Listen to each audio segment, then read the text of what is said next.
اللہ اللہ اللہ اللہ اللہ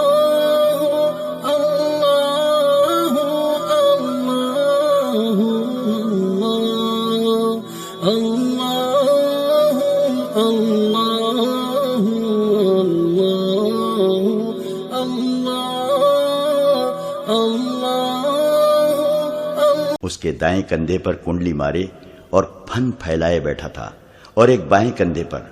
دونوں سانپوں کے رنگ سیاہ تھے۔ ام ارارہ پر ایسا روب طاری ہوا کہ وہ سن ہو کے کھڑی رہی۔ یہ آدمی جو اس قبیلے کا مذہبی پیشوا یا پروہت تھا، چبوترے کی سیڑھیاں اتر آیا۔ وہ آہستہ آہستہ ام ارارہ تک آیا اور دونوں گھٹنے فرش پر رکھ کر اس نے لڑکی کے دونوں ہاتھ اپنے ہاتھوں میں لے کر چوم لیے۔ اس نے لڑکی سے عربی زبان میں کہا، تم ہو وہ خوش نصیب لڑکی جسے میرے دیوتا نے پسند کیا ہے، میں تمہیں مبارکباد پیش کرتا ہوں۔ ام ارارہ بیدار ہو گئی۔ اس نے روتے ہوئے کہا، میں کسی دیوتا کو نہیں مانتی۔ اگر تم دیوتاؤں کو مانتے ہو تو میں تمہیں انہی کا واسطہ دے کر کہتی ہوں کہ مجھے چھوڑ دو۔ مجھے یہاں کیوں لائے ہو؟ یہاں جو بھی آتی ہے یہی کہتی ہے، پروہت نے کہا، لیکن اس پر اس مقدس جگہ کا راز کھلتا ہے تو کہتی ہے کہ میں یہاں سے جانا نہیں چاہتی۔ میں جانتا ہوں تم مسلمانوں کے خلیفہ کی محبوبہ ہو، مگر جس نے تمہیں پسند کیا ہے اس کے آگے دنیا کے خلیفے اور آسمانوں کے فرشتے سجدے کرتے ہیں۔ تم جنت میں آ گئی ہو۔ اس نے چوغے کے اندر سے ایک پھول نکالا اور ام ارارہ کی ناک کے ساتھ لگا دیا۔ ام ارارہ حرم کی شہزادی تھی۔ اس نے ایسے ایسے عطر سونگے تھے جو اس جیسی شہزادیوں کے سوا اور کوئی خواب میں بھی نہیں سونگ سکتا تھا، مگر اس پھول کی بو اس کے لیے انوکھی تھی۔ یہ بو اس کی روح تک اتر گئی۔ اس کی سوچوں کا رنگ ہی بدل گیا، اس کی نظروں کے زاویے بدل گئے۔ پروہت نے کہا، یہ دیوتا کا تحفہ ہے، اور اس نے پھول اس کی ناک سے ہٹا لیا۔ ام ارارہ نے ہاتھ آہستہ آہستہ آگے کیا اور پروہت کا پھول والا ہاتھ پکڑ کر اپنی ناک کے قریب لے آئی۔ پھول سونگ کر خمار آلود آواز میں بولی، کتنا دل نشین تحفہ ہے، آپ یہ مجھے دیں گے نہیں؟ کیا تم نے تحفہ قبول کر لیا ہے؟ پروہت نے پوچھا۔ اس کے ہونٹوں پر مسکراہٹ تھی۔ ہاں، ام ارارہ نے جواب دیا، میں نے یہ تحفہ قبول کر لیا ہے۔ اس نے پھول کو ایک بار پھر سونگا اور اس نے آنکھیں بند کر لی، جیسے اس کی مہک کو اپنے وجود میں جذب کرنے کی کوشش کر رہی ہو۔ دیوتا نے بھی تمہیں قبول کر لیا ہے، پروہت نے کہا اور پوچھا، تم اب تک کہاں تھی؟ لڑکی سوچ میں پڑ گئی، جیسے کچھ یاد کرنے کی کوشش کر رہی ہو۔ سر ہلا کر بولی، میں یہیں تھی۔ نہیں، میں ایک اور جگہ تھی، مجھے یاد نہیں کہ میں کہاں تھی۔ تمہیں یہاں کون لایا ہے؟ کوئی بھی نہیں، ام ارارہ نے جواب دیا، میں خود آئی ہوں۔ تم گھوڑے پر نہیں آئی تھی؟ نہیں، لڑکی نے جواب دیا، میں اڑتی ہوئی آئی ہوں۔ کیا راستے میں صحرا اور پہاڑ اور جنگل اور ویرانے نہیں تھے؟ نہیں تو، لڑکی نے بچوں کی سی شوخی سے جواب دیا، ہر طرف سبزہ زار اور پھول تھے۔ تمہاری آنکھوں پر کسی نے پٹی نہیں باندھی تھی؟ پٹی؟ نہیں تو، لڑکی نے جواب دیا، میری آنکھیں کھلی ہوئی تھیں اور میں نے رنگ برنگے پرندے دیکھے تھے، پیارے پیارے پرندے۔ پروہت نے اپنی زبان میں بلند آواز سے کچھ کہا۔ ام ارارہ کے عقب سے 4 لڑکیاں آئیں، انہوں نے اس کے کپڑے اتار دیے۔ وہ مادر زاد ننگی ہو گئی۔ اس نے مسکرا کر پوچھا، دیوتا مجھے اس حالت میں پسند کریں گے؟ پروہت نے کہا، نہیں، تمہیں دیوتا کے پسند کے کپڑے پہنائے جائیں گے۔ لڑکیوں نے اس کے کندھوں پر چادر سی ڈال دی جو اتنی چوڑی تھی کہ کندھوں سے پاؤں تک اس کا جسم مستور ہو گیا۔ اس چادر کے کناروں پر رنگدار رسیوں کے ٹکڑے تھے۔ چادر آگے کر کے ان ٹکڑوں کو گانٹھیں دے دی گئیں اور چادر نہایت موزوں چغا بن گئی۔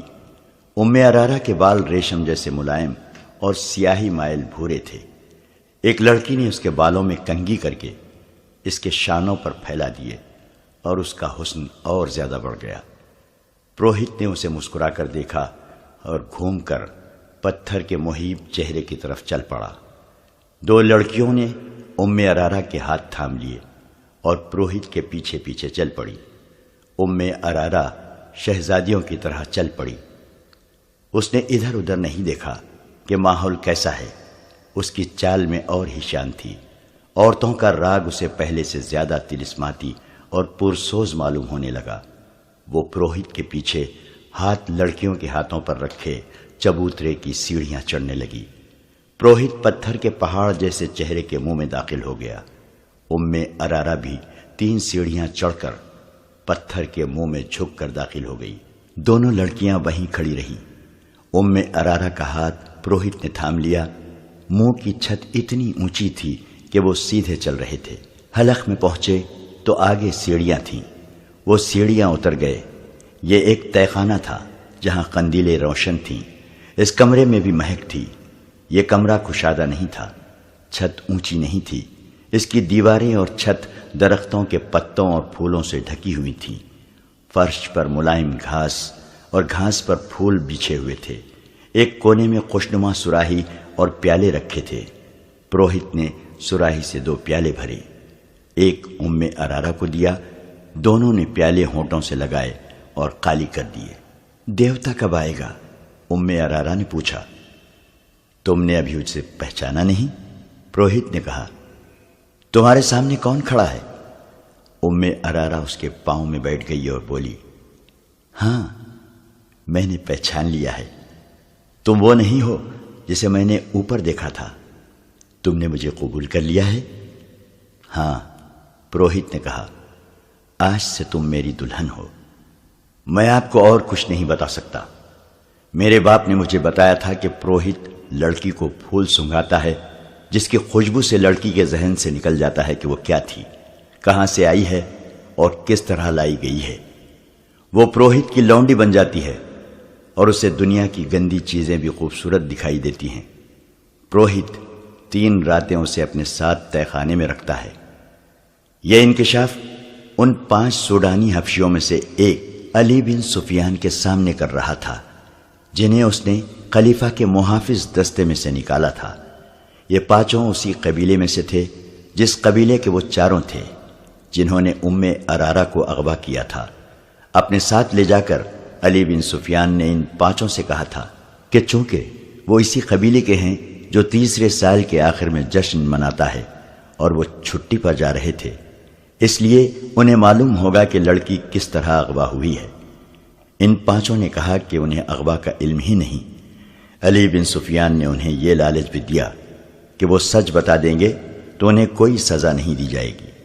پھر بھی وہ لا علمی کا اظہار کر رہے تھے۔ یہ قبیلہ وحشیانہ مزاج اور خونخواری کی وجہ سے مشہور تھا۔ انہیں سزا کا ڈر ذرہ برابر بھی نہ تھا۔ 5 بہت دلیری سے انکار کر رہے تھے۔ آخر علی بن سفیان کو وہ طریقے آزمانے پڑے جو پتھر کو بھی پگھلا دیتے ہیں۔ 5 کو الگ الگ کر کے علی بن سفیان انہیں اس جگہ لے گیا جہاں چیخیں اور آہ و بکا کوئی نہیں سنتا تھا۔ مسلسل اذیت اور تشدد سے کوئی ملزم مر جائے تو کسی کو پرواہ نہیں ہوتی تھی۔ یہ 5 سوڈانی بڑے ہی سخت جان معلوم ہوتے تھے۔ وہ رات بھر اذیت سہتے رہے۔ علی بن سفیان رات بھر جاگتا رہا۔ آخر انہیں اس امتحان میں ڈالا گیا جو آخری حربہ سمجھا جاتا تھا۔ یہ تھا چکر شکنجا۔ رہٹ کی طرح چوڑے اور بہت بڑے پہیے پر ملزم کو الٹا لٹا کر ہاتھ رسیوں سے چکر کے ساتھ باندھ دیے جاتے اور پاؤں ٹخنوں سے رسیاں ڈال کر فرش میں گاڑے ہوئے کیلوں سے کس دیے جاتے تھے۔ پہیے کو ذرا سا آگے چلایا جاتا تو ملزم کے بازو کندھوں سے اور ٹانگیں کولہوں سے الگ ہونے لگتی تھیں۔ بعض اوقات ملزم کو کھینچ کر پہیے کو ایک جگہ روک لیا جاتا تھا۔ اذیت کا یہ طریقہ ملزموں کو بے ہوش کر دیتا تھا۔ سحر کے وقت ایک ادھیڑ عمر حبشی نے علی بن سفیان سے کہا، میں سب کچھ جانتا ہوں لیکن دیوتا کے ڈر سے نہیں بتاتا۔ دیوتا مجھے بہت بری موت ماریں گے۔ کیا اس سے بڑھ کر کوئی بری موت ہو سکتی ہے جو میں تمہیں دے رہا ہوں؟ علی بن سفیان نے کہا، اگر تمہارے دیوتا سچے ہوتے تو وہ تمہیں اس شکنجے سے نکال نہ لیتے؟ تم اگر مرنے سے ڈرتے ہو تو موت یہاں بھی موجود ہے، تم بات کرو۔ میرے ہاتھ میں ایک ایسا دیوتا ہے جو تمہیں تمہارے دیوتا سے بچا لے گا۔ یہ سوڈانی حبشی کئی بار بے ہوش ہو چکا تھا، اسے دیوتا تو نہیں موت صاف نظر آ رہی تھی۔ علی بن سفیان نے اس کی زبان کھول لی، اسے شکنجے سے کھول کر کھلایا پلایا اور آرام سے لٹا دیا۔ اس نے اعتراف کیا کہ ام ارارہ کو ان کے قبیلے کے 4 آدمیوں نے اغوا کیا تھا۔ وہ چاروں چھٹی چلے گئے تھے۔ انہوں نے اغوا کی رات اور وقت بتا دیا تھا۔ یہ 5 حبشی جو علی بن سفیان کے قبضے میں تھے اس رات پہرے پر تھے۔ اغوا کرنے والوں میں سے 2 کو اندر آنا تھا، انہیں بڑے دروازے سے داخل کرنے کا انتظام انہوں نے کیا تھا اور انہیں اغوا اور فرار میں پوری مدد دی تھی۔ اس حبشی نے بتایا کہ اس لڑکی کو دیوتا کی قربان گاہ پر قربان کیا جائے گا۔ ہر 3 سال بعد ان کا قبیلہ 4 روزہ جشن مناتا ہے، لیکن لڑکی اپنے قبیلے کی نہیں ہوتی۔ شرط یہ ہے کہ لڑکی غیر ملکی ہو، سفید رنگ کی ہو، اونچے درجے کے خاندان کی ہو اور اتنی خوبصورت ہو کہ لوگ دیکھ کر ٹھٹک جائیں۔ تو اس کا مطلب یہ ہے کہ ہر 3 سال بعد تمہارا قبیلہ باہر سے خوبصورت لڑکی اغوا کر کے لاتا ہے۔ علی بن سفیان نے پوچھا، نہیں، یہ غلط ہے۔ سوڈانی حبشی نے جواب دیا، 3 سال بعد صرف میلہ لگتا ہے، لڑکی کی قربانی 5 میلوں کے بعد یعنی ہر 15 سال بعد دی جاتی ہے۔ مشہور یہی ہے کہ ہر 3 سال بعد لڑکی قربان کی جاتی ہے۔ اس نے اپنے باپ کے حوالے سے وہ جگہ بتائی جہاں قربانی دی جاتی تھی۔ پروہت کو وہ دیوتا کا بیٹا کہتا تھا جہاں میلہ لگتا تھا۔ اس سے 1.5 میل جتنی دور ایک پہاڑی علاقہ تھا جہاں جنگل بھی تھا۔ یہ علاقہ زیادہ وسیع اور عریض نہیں تھا۔ اس کے متعلق مشہور تھا کہ وہاں دیوتا رہتے ہیں اور ان کی خدمت کے لیے جن اور پریاں بھی رہتی ہیں۔ لوگ اس لیے یہ باتیں مانتے تھے کہ ہر طرف صحرا اور اس میں جزیرے کی طرح کچھ علاقہ پہاڑی اور سرسبز تھا جو قدرت کا ایک عجوبہ تھا۔ یہ دیوتاؤں کا مسکن ہی ہو سکتا تھا۔ اس علاقے میں فرعونوں کے وقتوں کے کھنڈر تھے۔ وہاں ایک جھیل بھی تھی جس میں چھوٹے مگرمچھ رہتے تھے۔ قبیلے کا کوئی آدمی سنگین جرم کرے تو اسے پروہت کے حوالے کر دیا جاتا۔ پروہت اسے زندہ جھیل میں پھینک دیتا جہاں مگرمچھ اسے کھا جاتے تھے۔ پروہت انہی کھنڈروں میں رہتا تھا۔ وہاں ایک بہت بڑا پتھر کا سر اور منہ تھا جس میں دیوتا رہتا تھا۔ ہر 15ویں سال کے آخری دنوں میں باہر سے ایک لڑکی اغوا کر کے لائی جاتی جو پروہت کے حوالے کر دی جاتی تھی۔ پروہت لڑکی کو ایک پھول سنگھاتا تھا جس کی خوشبو سے لڑکی کے ذہن سے نکل جاتا تھا کہ وہ کیا تھی، کہاں سے آئی تھی اور اسے کون لایا تھا۔ اس پھول میں کوئی نشہ آور بو ڈالی جاتی تھی جس کے اثر سے وہ پروہت کو دیوتا اور اپنا خاوند سمجھ لیتی تھی۔ اسے وہاں کی گندی چیزیں بھی خوبصورت دکھائی دیتی تھیں۔ لڑکی کی قربانی انہی کھنڈرات میں دی جاتی تھی۔ لڑکی کو پروہت تہہ خانے میں اپنے ساتھ رکھتا تھا۔ اس جگہ 4 مرد اور 4 خوبصورت لڑکیاں رہتی تھیں۔ ان کے سوا اور کسی کو پہاڑوں کے اندر جانے کی اجازت نہیں تھی۔ لڑکی کو جب قربان گاہ پر لے جایا جاتا تھا تو اسے احساس ہی نہیں ہوتا تھا کہ اس کی گردن کاٹ دی جائے گی۔ وہ فخر اور خوشی سے مرتی تھی۔ اس کا دھڑ مگرمچھوں کی جھیل میں پھینک دیا جاتا اور بال کاٹ کر قبیلے کے ہر گھر میں تقسیم کر دیے جاتے تھے۔ ان بالوں کو مقدس سمجھا جاتا تھا۔ لڑکی کا سر خشک ہونے کے لیے رکھ دیا جاتا تھا۔ جب گوشت ختم ہو کر صرف کھوپڑی رہ جاتی تو اسے ایک غار میں رکھ دیا جاتا تھا۔ لڑکی کسی کو دکھائی نہیں جاتی تھی۔ 15 سال پورے ہو رہے ہیں اب کہ لڑکی کی قربانی دی جائے گی۔ اس حبشی نے کہا، ہم 9 آدمی مصر کی فوج میں بھرتی ہوئے تھے۔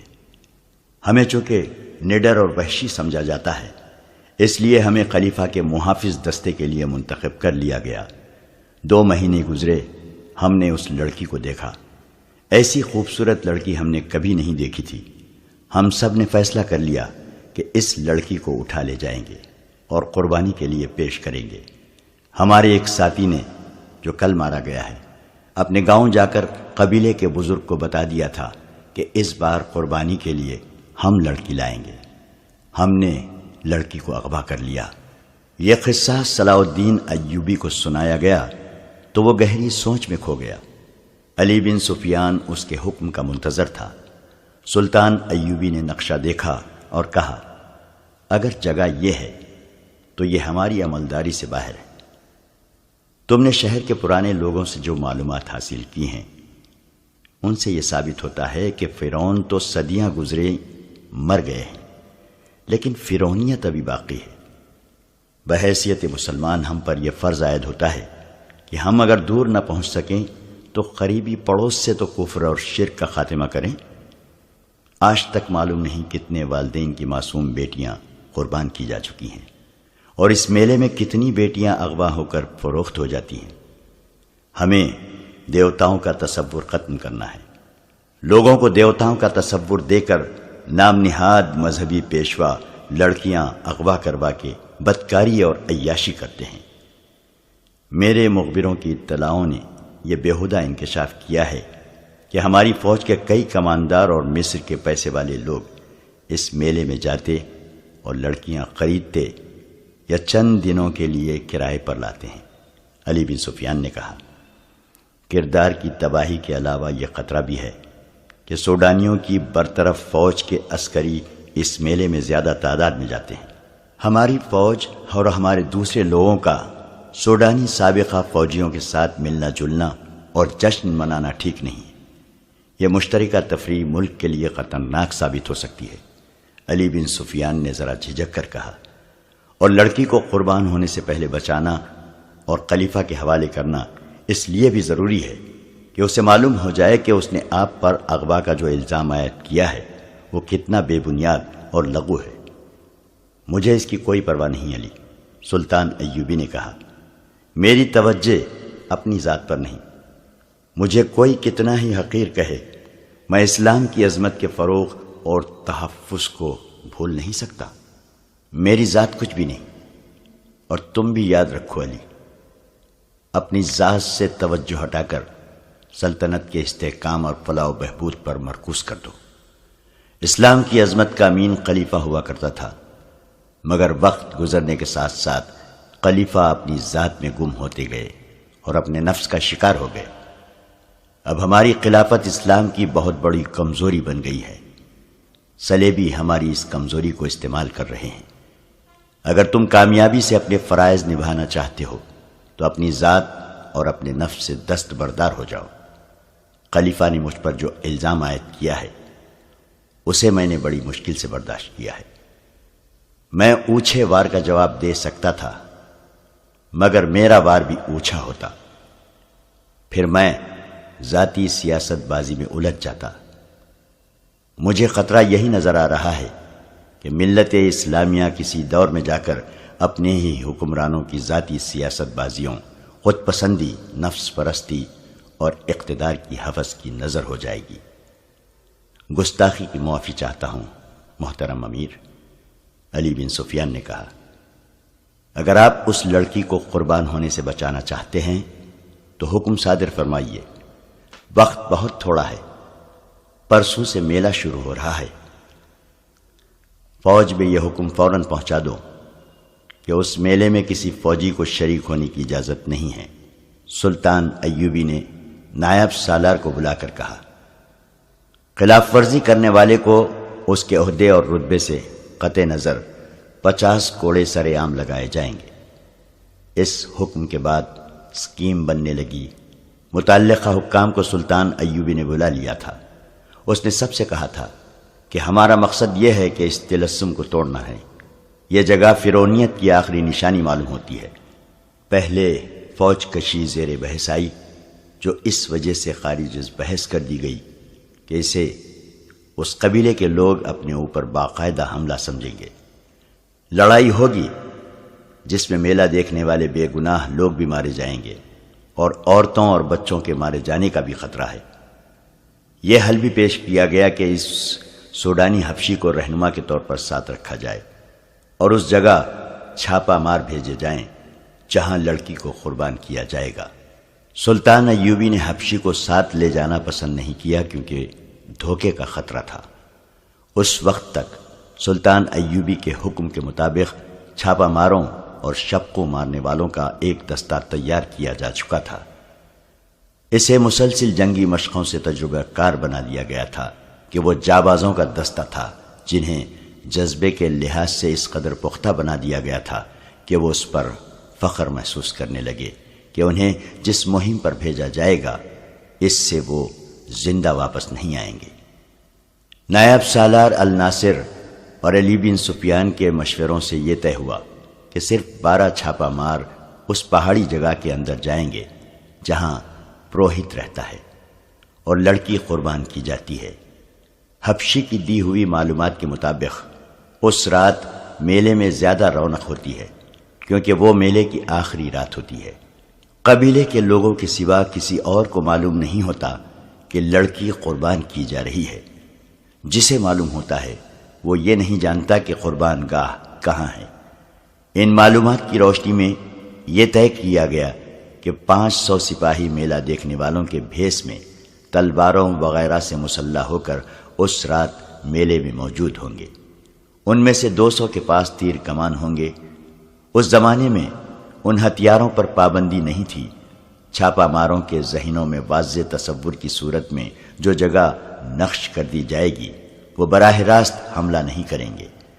چھاپا ماروں کی طرح پہاڑی علاقے میں داخل ہوں گے، پہرے داروں کو خاموشی سے ختم کریں گے اور اصل جگہ پہنچ کر اس وقت حملہ کریں گے جب لڑکی قربان گاہ میں لائی جائے گی۔ اس سے قبل حملے کا یہ نقصان ہو سکتا ہے کہ لڑکی کو تہہ خانے ہی میں غائب یا ختم کر دیا جائے گا۔ یہ معلوم ہو گیا تھا کہ قربانی آدھی رات کے وقت پورے چاند میں دی جاتی ہے۔ 500 سپاہیوں کو اس وقت تک پہلے قربان گاہ والی پہاڑی کے ارد گرد پہنچنا تھا۔ چھاپا ماروں کے لیے گھیرے میں آ جانے یا مہم میں ناکام ہونے کی صورت میں یہ ہدایت دی گئی کہ وہ فلیتے والا ایک آتشی تیر اوپر کو چلائیں گے۔ اس تیر کا شعلہ دیکھ کر یہ 500 نفری حملہ کر دے گی۔ اسی وقت 12 جانباز منتخب کر لیے گئے اور اس فوج میں سے جو 2 سال پہلے نور الدین زنگی نے سلطان ایوبی کی مدد کے لیے بھیجی تھی، 500 ذہین اور بے خوف سپاہی، عہدیدار اور کماندار منتخب کر لیے گئے۔ یہ لوگ عرب سے آئے تھے۔ مصر اور سوڈان کی سیاست بازیوں اور عقائد کا ان پر کچھ اثر نہ تھا۔ وہ صرف اسلام سے آگاہ تھے اور یہی ان کا عقیدہ تھا۔ وہ ہر اس عقیدے کے خلاف اٹھ کھڑے ہوتے تھے جسے وہ غیر اسلامی سمجھتے تھے۔ انہیں بتایا گیا کہ وہ ایک باطل عقیدے کے خلاف لڑنے جا رہے ہیں اور ہو سکتا ہے کہ انہیں اپنے سے زیادہ نفری سے مقابلہ کرنا پڑے اور لڑائی خونریز ہو، اور یہ بھی ہو سکتا ہے کہ ان کے سامنے کوئی ٹھہر ہی نہ سکے اور بغیر لڑائی کے مہم سر ہو جائے۔ انہیں اسکیم سمجھا دی گئی اور ان کے ذہنوں میں پہاڑی علاقے کا اور ان پہاڑوں کی بلندی جو زیادہ نہیں تھی اور ان میں گھری ہوئی قربان گاہ کا تصور بٹھا دیا گیا۔ 12 جابانزوں کو بھی ان کے ہدف کا تصور دیا گیا۔ انہیں ٹریننگ بڑی سختی سے دی گئی تھی۔ پہاڑیوں پر چڑھنا اور ریگستانوں میں دوڑنا، بھوک اور پیاس اونٹ کی طرح برداشت کرنا ان کے لیے مشکل نہیں تھا۔ قربانی کی رات کو 6 روز باقی تھے۔ 3 دن اور 3 راتیں چھاپا ماروں اور 500 سپاہیوں کو مشق کرائی گئی۔ چوتھے روز چھاپا ماروں کو اونٹوں پر روانہ کر دیا گیا۔ اونٹوں کی میانہ چال سے 1 دن اور آدھی رات کا سفر تھا۔ شتربانوں کو حکم دیا گیا تھا کہ چھاپا ماروں کو پہاڑی علاقے سے دور جہاں وہ کہیں اتار کر واپس آ جائیں۔ 500 کے دستے کو تماشائیوں کے بھیس میں 2-2 4-4 کی ٹولیوں میں گھوڑوں اور اونٹوں پر روانہ کیا گیا۔ انہیں جانور اپنے ساتھ رکھنے تھے۔ ان کے ساتھ ان کے کماندار بھی اس بھیس میں چلے گئے۔ میلے کی آخری رات تھی۔ پورا چاند ابھرتا آ رہا تھا۔ صحرا کی فضا شیشے کی طرح شفاف تھی۔ میلے میں انسانوں کے ہجوم کا کوئی شمار نہ تھا۔ کہیں نیم برہانہ لڑکیاں رقص کر رہی تھیں اور کہیں گانے والیوں نے مجمع لگا رکھا تھا۔ سب سے زیادہ بھیڑ اس چبوترے کے ارد گرد تھی جہاں لڑکیاں نیلام ہو رہی تھیں۔ ایک لڑکی کو چبوترے پر لایا جاتا، گاہک اسے ہر طرف سے دیکھتے، اس کا منہ کھول کر دانت دیکھتے، بالوں کو الٹا پلٹا کر کے دیکھتے، جسم کی سختی اور نرمی محسوس کرتے اور بولی شروع ہو جاتی۔ وہاں جوا بھی تھا، شراب بھی تھی۔ اگر وہاں نہیں تھا تو قانون نہیں تھا، پوری آزادی تھی۔ دور دور سے آئے ہوئے لوگوں کے خیمے میلے کے ارد گرد نصب تھے۔ تماشائی مذہب اور اخلاق کی پابندیوں سے آزاد تھے۔ انہیں معلوم نہیں تھا کہ ان سے تھوڑی ہی دور جو پہاڑیاں ہیں، ان میں ایک خوبصورت لڑکی کو ذبح کرنے کے لیے تیار کیا جا رہا ہے، اور وہاں ایک انسان دیوتا بنا ہوا ہے۔ وہ اتنا ہی جانتے تھے کہ ان پہاڑیوں میں گھرا ہوا علاقہ دیوتاؤں کا پائے تخت ہے، جہاں جن اور بھوت پہرا دیتے ہیں، اور کوئی انسان وہاں جانے کی سوچ بھی نہیں سکتا۔ انہیں یہ بھی معلوم نہ تھا کہ ان کے درمیان اللہ کے 500 سپاہی گھوم پھر رہے ہیں، اور 12 انسان دیوتاؤں کے پائے تخت کی حدود میں داخل ہو چکے ہیں۔ صلاح الدین ایوبی کے 12 چھاپا ماروں کو بتایا گیا تھا کہ پہاڑیوں کے اندرونی علاقے میں داخل ہونے کا راستہ کہاں ہے، لیکن وہاں سے وہ داخل نہیں ہو سکتے تھے کیونکہ وہاں پہرے کا خطرہ تھا۔ انہیں بہت دشوار راستے سے اندر جانا تھا۔ انہیں بتایا گیا تھا کہ پہاڑیوں کے ارد گرد کوئی انسان نہیں ہوگا، مگر وہاں انسان موجود تھے، جس کا مطلب یہ تھا کہ اس حبشی نے علی بن سفیان کو غلط بتایا تھا کہ اس علاقے کے گرد کوئی پہرا نہیں ہوتا۔ پہاڑیوں کا یہ خطہ 1 میل بھی لمبا نہیں تھا اور اسی قدر چوڑا تھا۔ وہ چونکہ تربیت یافتہ چھاپا مار تھے، اس لیے وہ بکھر کر اور احتیاط سے آگے گئے تھے۔ ایک چھاپا مار کو اتفاق سے ایک درخت کے قریب ایک متحرک سایہ نظر آیا۔ چھاپا مار چھپتا اور رینگتا اس کے عقب میں چلا گیا، قریب جا کر اس پر جھپٹ پڑا، اس کی گردن بازو کے شکنجے میں لے کر خنجر کی نوک اس کے دل پر رکھ دی۔ گردن ڈھیلی چھوڑ کر اس سے پوچھا کہ تم یہاں کیا کر رہے ہو اور یہاں کس قسم کا پہرا ہے؟ وہ حبشی تھا۔ چھاپا مار عربی بول رہا تھا جو حبشی سمجھ نہیں سکتا تھا۔ اتنے میں ایک اور چھاپا مار آ گیا، اس نے بھی خنجر حبشی کے سینے میں رکھ دیا۔ انہوں نے اشاروں سے پوچھا تو حبشی نے اشاروں میں جواب دیا، جس سے شک ہوتا تھا کہ یہاں پہرا موجود ہے۔ اس حبشی کی شیرک کاٹ دی گئی اور چھاپا مار اور زیادہ محتاط ہو کر آگے بڑھے۔ یکلخت جنگل آ گیا، آگے پہاڑی تھی، چاند اوپر اٹھتا آ رہا تھا، لیکن درختوں اور پہاڑیوں نے اندھیرا کر رکھا تھا۔ وہ پہاڑی پر ایک دوسرے سے ذرا دور اوپر چڑھتے گئے۔ اندر کے علاقے میں جہاں لڑکی کو پروہت کے حوالے کیا گیا تھا، کوئی اور ہی سرگرمی تھی۔ پتھر کے چہرے کے سامنے چبوترے پر ایک قالین بچھا ہوا تھا، اس پر چوڑے پھل والی تلوار رکھی تھی۔ اس کے قریب ایک چوڑا برتن رکھا تھا اور قالین پر پھول بکھرے ہوئے تھے۔ اس کے قریب آگ جل رہی تھی۔ چبوترے کے چاروں کناروں پر دیے جلا کر چراغاں کیا گیا تھا۔ وہاں 4 لڑکیاں گھوم پھر رہی تھیں۔ ان کا لباس 2 چوڑے پتے تھے اور باقی جسم برہنہ۔ 4 حبشی تھے جنہوں نے کندھوں سے ٹخنوں تک سفید چادریں لپیٹ رکھی تھی۔ ارارا تہہ خانے میں پروہت کے ساتھ تھی۔ پروہت اس کے بالوں سے کھیل رہا تھا اور وہ مخمور آواز میں کہہ رہی تھی، میں انگوک کی ماں ہوں، تم انگوک کے باپ ہو۔ میرے بیٹے مصر اور سوڈان کے بادشاہ بنیں گے، میرا خون انہیں پلا دو، میرے لمبے لمبے سنہرے بال ان کے گھروں میں رکھ دو۔ تم مجھ سے دور کیوں ہٹ گئے ہو؟ میرے قریب آؤ۔ پروہت اس کے جسم پر تیل کی طرح کوئی چیز ملنے لگا۔ انگوک غالباً اس قبیلے کا نام تھا۔ ایک عربی لڑکی کو نشے کے قمار نے اس قبیلے کی ماں اور پروہت کی بیوی بنا دیا تھا۔ وہ قربان ہونے کے لیے تیار ہو گئی تھی۔ پروہت آخری رسوم پوری کر رہا تھا۔ 12 چھاپا مار رات کے کیڑوں کی طرح رینگتے ہوئے پہاڑیوں پر چڑھتے اترتے اور ٹھوکریں کھاتے آ رہے تھے۔ بہت ہی دشوار گزار علاقہ تھا۔ بیشتر جھاڑیاں خاردار تھیں۔ چاند سر پر آ گیا تھا۔ انہیں درختوں میں سے روشنی کی کرنیں دکھائی دینے لگی۔ ان کرنوں میں انہیں ایک حبشی کھڑا نظر آیا، جس کی ایک ہاتھ میں برچھی اور دوسری میں لمبوتری ڈھال تھی۔ وہ بھی دیوتاؤں کے پائے تخت کا پہرے دار تھا۔ اسے خاموشی سے مارنا ضروری تھا۔ وہ ایسی جگہ کھڑا تھا جہاں اس پر غضب سے حملہ نہیں کیا جا سکتا تھا۔ آمنے سامنے کا مقابلہ موضوع نہیں تھا۔ ایک چھاپا مار جھاڑیوں میں چھپ کر بیٹھ گیا۔ دوسرے نے اس کے سامنے کر آواز پیدا کی، حبشی بت کا، اور اس طرف آیا۔ وہ چونکہ جھاڑی میں چھپے ہوئے چھاپا مار کے سامنے آیا، اس کی گردن ایک بازو کے شکنجے میں آ گئی اور ایک خنجر اس کے دل میں اتر گیا۔ چھاپا مار کچھ دیر وہاں رکے اور احتیاط سے آگے چل پڑے۔ ارارا قربانی کے لیے تیار ہو چکی تھی۔ پروہت نے آخری بار اسے اپنے سینے سے لگایا اور اس کا ہاتھ تھام کر سیڑھیوں کی طرف چل پڑا۔ باہر کے 4 حبشی مردوں اور لڑکیوں کو پتھر کے سر اور چہرے کے منہ میں روشنی نظر آئی تو وہ منہ کے سامنے سجدے میں گر گئے۔ پروہت نے اپنی زبان میں ایک اعلان کیا اور منہ سے اتر آیا۔ ارارا اس کے ساتھ تھی۔ اسے وہ قالین پر لے گیا۔ مرد اور لڑکیاں ان کے ارد گرد کھڑی ہو گئی۔ ارارا نے عربی زبان میں کہا، میں انگوک کے بیٹوں اور بیٹیوں کے لیے اپنی گردن کٹوا رہی ہوں۔ میں ان کے گناہوں کا کفارہ ادا کر رہی ہوں۔ میری گردن کاٹ دو۔ میرا سر انگوک کے دیوتا کے قدموں میں رکھ دو۔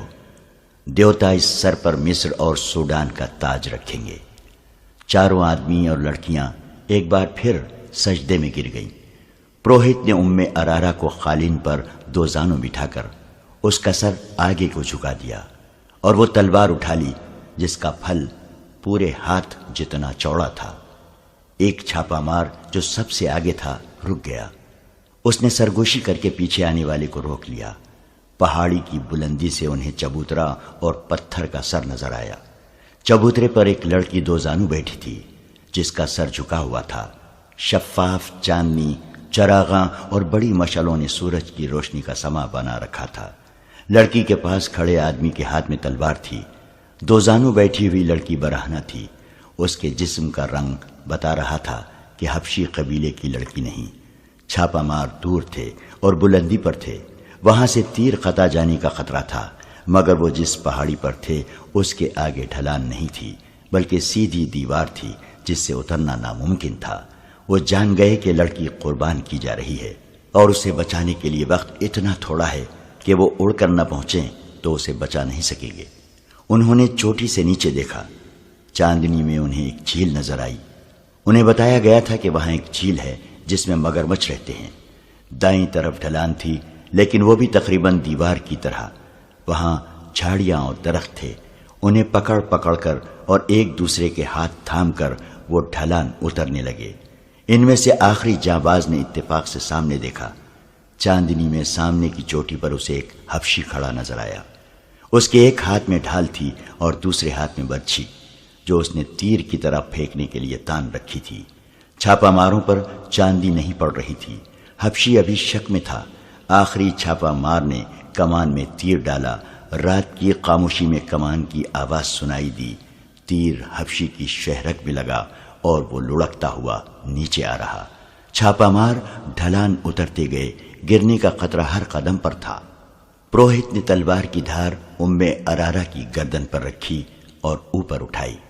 لڑکیوں اور مردوں نے سجدے سے اٹھ کر 2 زانو بیٹھتے ہوئے پرسوز اور دھیمی آواز میں کوئی گانا شروع کر دیا۔ یہ ایک گونج تھی جو اس دنیا کی نہیں لگتی تھی۔ پہاڑیوں میں گھری ہوئی اس تنگ سی وادی میں ایسا طلسم طاری ہوا جا رہا تھا جو باہر کے کسی بھی انسان کو یقین دلا سکتا تھا کہ یہ انسانوں کی نہیں، دیوتاؤں کی سرزمین ہے۔ پروہت تلوار کو اوپر لے گیا۔ اب تو 1-2 سانسوں کی دیر تھی۔ تلوار نیچے کو آنے ہی لگی تھی کہ ایک تیر پروہت کی بغل میں دھس گیا۔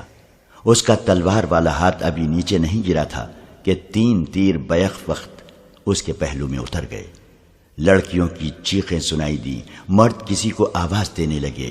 تیروں کی ایک اور باڑ آئی جس نے 2 مردوں کو گرا دیا۔ لڑکیاں جدھر منہ آیا دوڑ پڑیں۔ ارارا اس شور و غل اور اپنے گرد تڑپتے ہوئے اور خون میں ڈوبے ہوئے جسموں سے بے نیاز سر جھکائے بیٹھی تھی۔ چھاپا مار بہت تیز دوڑتے آئے، چبوترے پر چڑھے اور ارارا کو ایک نے اٹھا لیا۔ وہ ابھی تک نشے کی حالت میں باتیں کر رہی تھی۔ ایک جاباز نے اپنا کرتا اتار کر اسے پہنا دیا۔ اسے لے کر چلے ہی تھے کہ ایک طرف سے 12-13 حبشی برچھیاں اور ڈھالے اٹھائے دوڑتے آئے۔ چھاپا مار بکھر گئے۔ ان میں 4 کے پاس تیر کمانیں تھیں۔ انہوں نے تیر برسائے، باقی چھاپا مار ایک طرف چھپ گئے۔ جب حبشی آگے آئے تو عقب سے ان پر حملہ کر دیا۔ ایک تیر انداز نے کمان میں فلیتے والا تیر نکالا، فلیتے کو آگ لگائی اور کمان میں ڈال کر اوپر کو چھوڑ دیا۔ تیر دور اوپر جا کر رکا تو اس کا شعلہ جو رفتار کی وجہ سے دب گیا تھا، رفتار ختم ہوتے ہی بھڑکا اور نیچے آنے لگا۔